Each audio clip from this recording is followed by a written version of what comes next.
Good morning. आज मैं आपको बताने वाली हूँ ब्रेस्ट कैंसर के बारे में। ब्रेस्ट कैंसर हमारे देश में होने वाला एक बहुत ही कॉमन कैंसर है और अगर यह अर्ली स्टेज में डिटेक्ट हो जाता है तो यह पूर्णतया ठीक हो सकता है। तो आज मैं आपको जानकारी दूँगी कि हम घर में किस तरह से सेल्फ ब्रेस्ट एग्ज़ामिनेशन के द्वारा इसको अर्ली स्टेज में डिटेक्ट कर सकते हैं।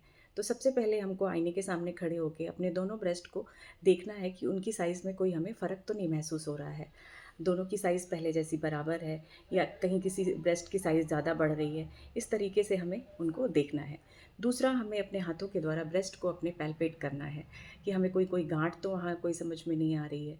अगर किसी भी तरह का कोई भी गाँठ या लंप ऐसा लगता है, महसूस हो रहा है, तो हमें फ़ौरन अपने डॉक्टर से जाके कंसल्ट करना है। तीसरी चीज़, निपल्स को देखना है कि निपल्स अंदर तो नहीं चले गए हैं, जिसको रिट्रैक्टेड निपल्स कहते हैं, या निपल से किसी भी तरह का कोई डिस्चार्ज जिसका रंग रेड है, डार्क ब्राउन है या ब्लैक कलर का तो नहीं है।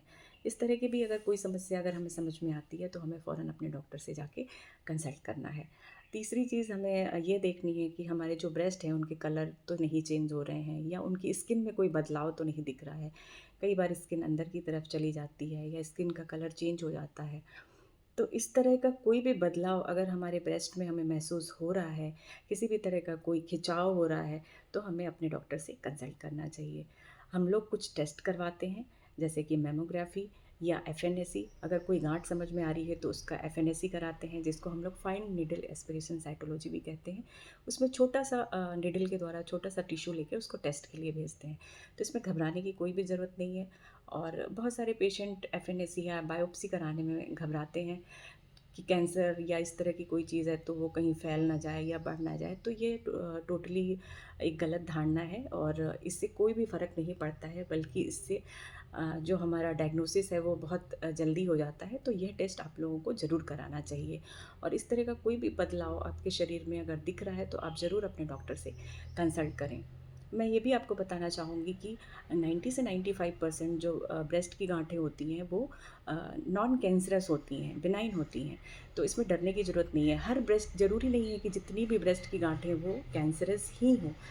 तो इसके लिए आपको घबराना नहीं है, आपको हॉस्पिटल जाना है, वहाँ पे डॉक्टर आपके टेस्ट करा के ये कन्फर्म करेंगे कि वो गाँठ कैंसर है या नॉन कैंसरस है।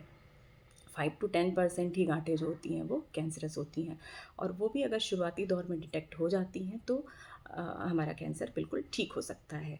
मैमोग्राफी इसलिए ज़रूरी होती है कि इसमें बहुत छोटी से छोटी गाँठें भी बहुत अर्ली स्टेज में डिटेक्ट हो जाती हैं। तो कुल मिला के मेरे कहने समझाने का मतलब यही है कि इस चीज़ को आप इग्नोर ना करें। कैंसर का जो डर है उसको अपने दिमाग से निकालें, क्योंकि यह डर हमारे कैंसर को बढ़ा देता है, हमारे जो कैंसर का स्टेज है उसको बढ़ा देता है। तो हम जितनी जल्दी इसके लिए अवेयर रहेंगे, जितनी जल्दी हम डॉक्टर के पास जाएँगे उतनी जल्दी हम बिल्कुल ठीक हो सकते हैं। Thank you.